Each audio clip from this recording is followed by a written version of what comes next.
Chapter 6, Translation.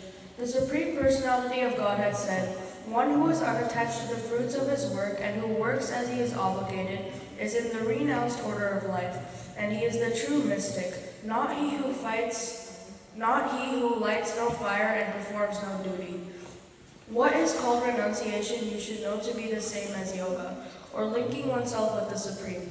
O son of Pandu, for one can never become a yogi unless he renounces the desire for sense gratification.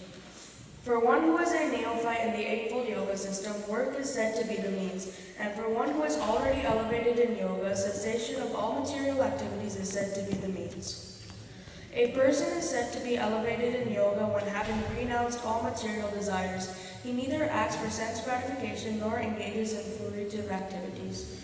One must deliver himself with the help of his mind and not degrade himself. The mind is the friend of the conditioned soul, and his enemy as well. For him who has conquered the mind is the best of friends. But for one who has failed to do so, his mind will remain the greatest enemy. For one who has conquered the mind, the supersoul is already reached, for he has attained tranquility. To such a man, happiness and distress, heat and cold, honor and dishonor are all the same. A person is said to be established in self-realization and is called a yogi, or mystic, when he is fully satisfied by virtue of acquired knowledge and realization. Such a person is situated in transcendence and is self-controlled. He sees everything, whether it be pebbles, stones, or gold, as the same. A person is considered still further advanced when he regards honest well-wishers, affectionate benefactors, the neutral mediators, and the envious friends and enemies, the pious and the sinners, all with an equal mind. A transcendentalist should always engage his body, mind, and self in relationship with the Supreme. He should live alone in a secluded place and should always carefully control his mind. He should be free from desires and feeling of possessiveness. To practice yoga, one should go to a secluded place and should lay kusha grass on the ground and cover it with deerskin and a soft cloth. The seat should neither be too high nor too low and should be situated in a sacred place. The yogi should then sit on it very firmly and practice yoga to purify the heart by controlling his mind, senses, and activities and fixing the mind on one point. One should hold one's body, neck and head erect in a straight line and stare steadily at the tip of the nose. Thus, with an agitated, subdued mind, devoid of fear, completely free from sex life. One should meditate upon me within the heart and make me the ultimate goal of life. Thus, practicing constant control of the body, mind, and activities, the mystic transcendentalist, his mind regulated, attains to the kingdom of God or the abode of Krishna by cessation of material existence. There is no possibility for one becoming a yogi. O Arjuna, if one eats too much or eats too little, sleeps too much or does not sleep enough. He who is regulated in the habits of eating, sleeping, recreation, and work can mitigate all material pains by practicing the yoga system. When the yogi, by practice of yoga, disciplines his mental activities and becomes situated in transcendence, devoid of all material desires, he is said to be well established in yoga. As a lamp in a windless place does not waver, so the transcendentalist, whose mind is controlled, remains always steady in his meditation on the transcendent self. In a stage of perfection called trance or samadhi, one's mind is completely restrained from material mental activities by the practice of yoga. This perfection is characterized by one's ability to see self by the pure mind and to relish and rejoice in the self. In that joyous state, one is situated in boundless transcendental happiness, realized through transcendental senses, established thus one never departs from the truth, and upon gaining this, he thinks there is no greater gain. Situated in such a position, one is never shaken, even in the midst of greatest difficulty. This indeed is actual freedom from all miseries arising from the material contact. One should engage oneself in the practice of yoga with determination and faith and not be deviated from the path. One should abandon, without exception, all material desires born of mental speculation and thus control all the senses on all sides by the mind. Gradually, step by step, one should become situated in trance by meaning of intelligence, sustained by full conviction. And thus the mind should be fixed on the self alone and should think of nothing else.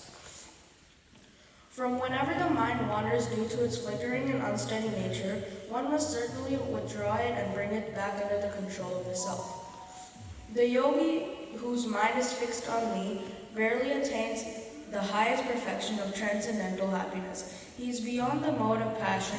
He realizes qualitative identity with the Supreme, and thus he is free from all reactions to past deeds. Thus the self-controlled yogi, constantly engaged in yoga practice, becomes free from all material contamination and achieves the highest stage of perfect happiness and transcendental loving service to the Lord. A true yogi observes me in all beings and also sees every being in me. Indeed, the self-realized person sees me, the same Supreme Lord, everywhere. For one who sees me everywhere and sees everything in me, I am never lost, nor he is ever lost to me. Such a yogi who engages in worshipful service of the Supersoul, knowing that I and the Supersoul are one, remains always in me in all circumstances. He is a perfect yogi who, by comparison to his own self, sees the true equality of all beings, in both their happiness and their distress, O Arjuna. Arjuna said, O Madhusudana, the system of yoga which you have summarized appears impractical and unendurable to me, for the mind is restless and unsteady. The mind is restless, turbulent, obstinate, and very strong, O Krishna, and to subdue it, I think it is more difficult than controlling the wind. Lord Sri Krishna said, O mighty armed son of Kunti, it is undoubtedly very difficult to curb the restless mind, but it is possible by simple practice and by detachment. For one whose mind is unbridled, self-realization is difficult work, but he whose mind is controlled and who strives by the appropriate means is assured of success. That is my opinion.